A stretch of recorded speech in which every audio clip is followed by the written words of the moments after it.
Good morning. Back in my garden, talking about living on the edge. So here, let's dive in and check out what my living edge of my garden is. Since I don't use fences, I have to do other things. So my watering goes here all the way to the edge. This is an area that was just watered. It is the edge. It is where both the organic matter begins to stop. And as you can see, things are just beginning to establish. This is our good friend, the mullein plant. And I use those to establish areas. The weeds will just come along naturally. Yeah, like this guy. But we've got manzanita tree, we've got mullein. I'm trying to establish things that are like weeds, like comfrey, true comfrey, that's right there. So this edge gets eaten down. As you can see down here, there's not very much going on, but it's beautiful soil. And as you can see here, it's been eaten. But right next to it, that's an asparagus seedling. And right here, those are amaranth, and that's a radish. Right here, this is onion. And here is a beautiful artichoke plant, all starting up right here. And then right here is a radish going to seed. Hidden in here is a carrot. See that? There's another onion, another onion. Over here, another onion, another onion, another asparagus, asparagus, asparagus. Got some mustard, of course, along the edges. We've got a massive mullein. And then we've got a pigeon pea. But seriously, as you just start going like this, closer to the edge, you see, oh no, devastation. That was a squash plant that was eaten.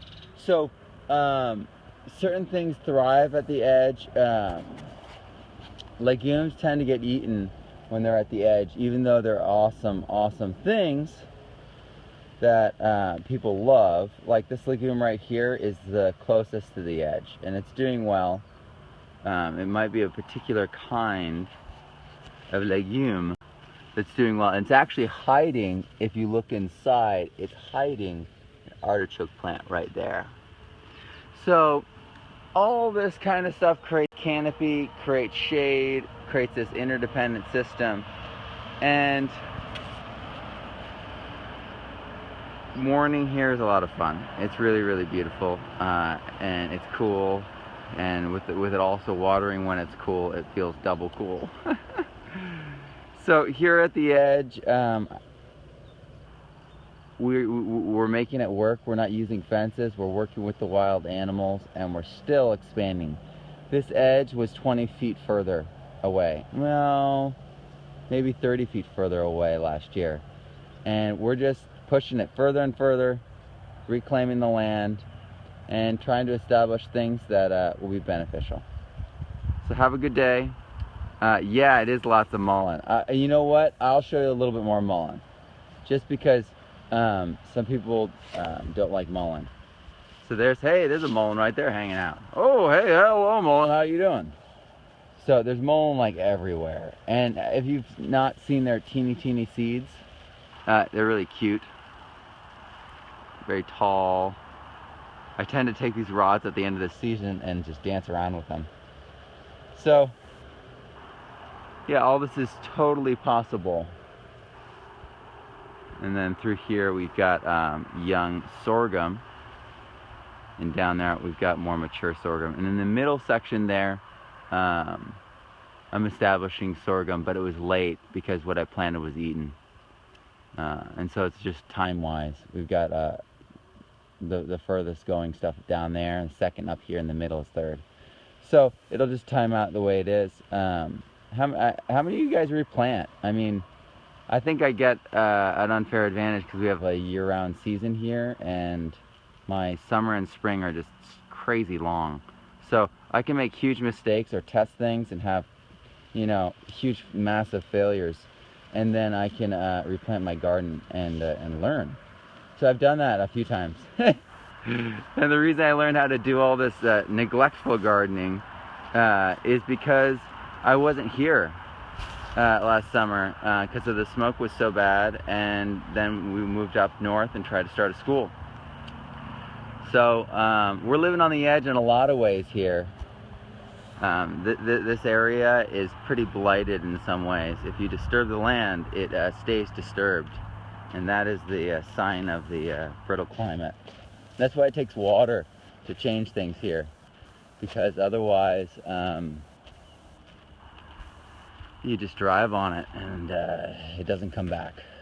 So this is the same property. This is just what it's like when nothing's done to it, and you just chip it or weed whack it every year.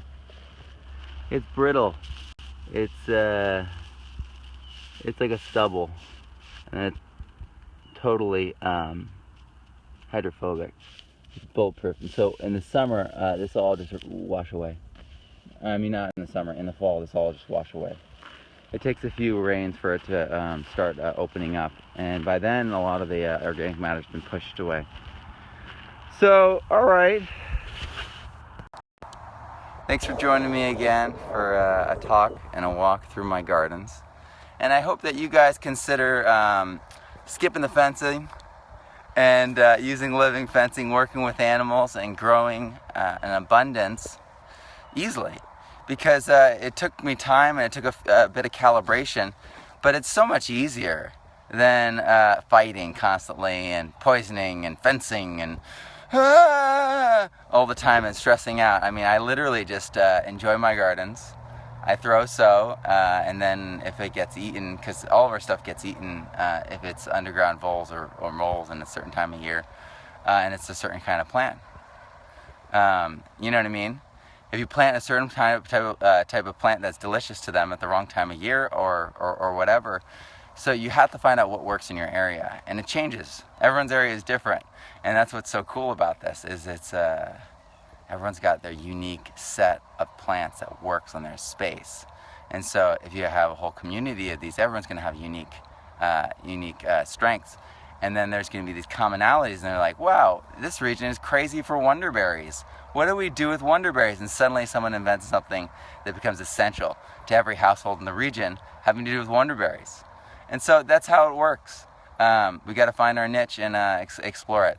So have a great day, and hope you all are going to have a great day too.